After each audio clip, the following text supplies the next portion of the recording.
Bismillahirrahmanirrahim. Assalamualaikum warahmatullahi wabarakatuh. Syukur alhamdulillah kita bisa berjumpa lagi di channel ini.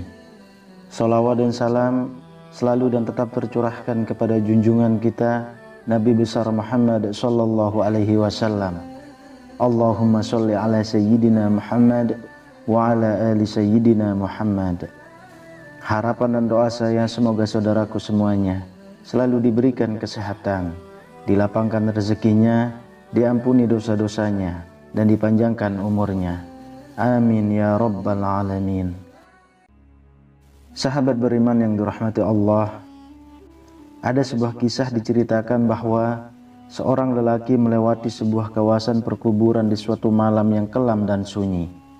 Tiba-tiba dia terpandang suatu cahaya yang terang benderang muncul dari sebuah kubur dan terus menjulang ke langit.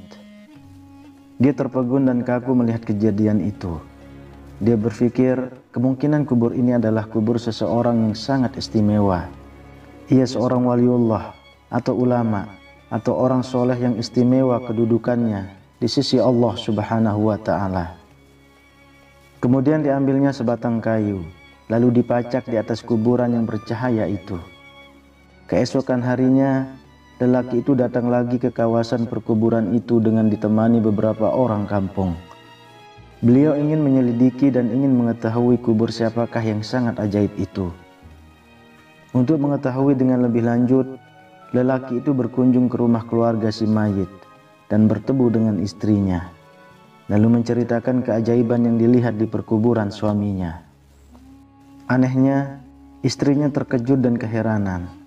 Dia sangat mengenal suaminya.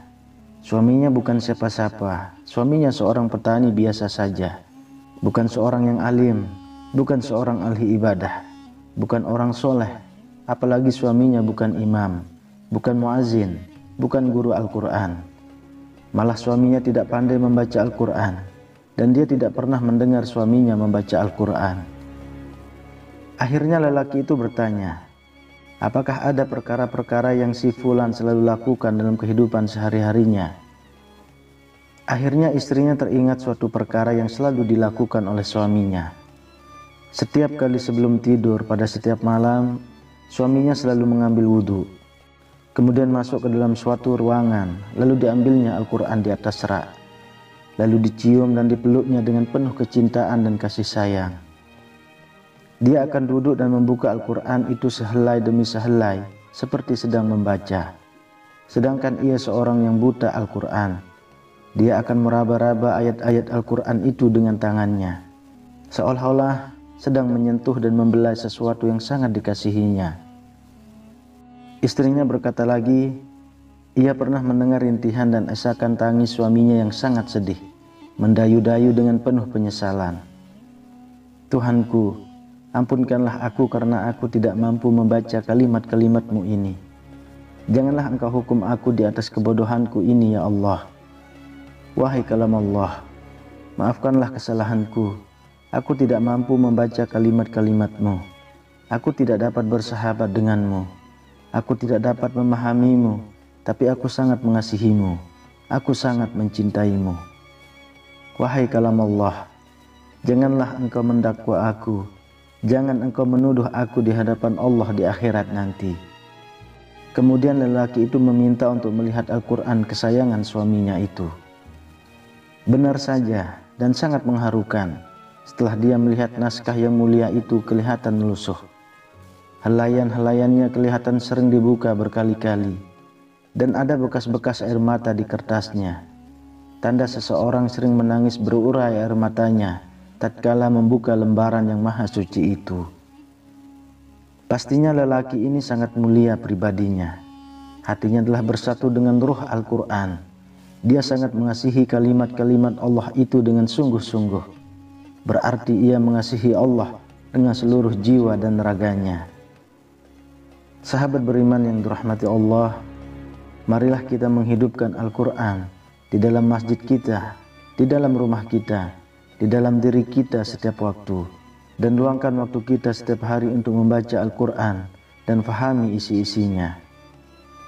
Memuliakan Al-Quran saja sudah mendapat syafaat yang begitu luar biasa. apalagi kalau kita membacanya, memahaminya, dan mengamalkannya. Subhanallah. Wallahu a'lam bishawab. Demikian yang bisa saya bagikan. Semoga bermanfaat untuk kita semua. Amin ya rabbal alamin. Assalamualaikum warahmatullahi wabarakatuh.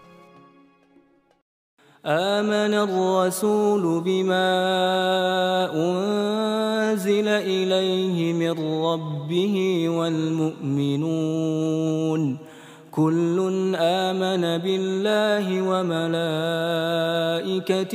وكتبه ورسله لا نفرق بين أحد من رسله وقالوا سمعنا وأطعنا غفرانك ربنا وإليك المصير لا يكلف الله نفسا إلا وسعها لها ما كسبت وعليها ما اكتسبت ربنا لا تؤاخذنا إن نسينا أو أخطأنا ربنا ولا تحمل علينا إصرا كما حملته على الذين من قبلنا ربنا ولا تحملنا ما لا طاقة لنا به واعف عنا واغفر لنا وارحمنا أنت مولانا فانصرنا على القوم الكافرين.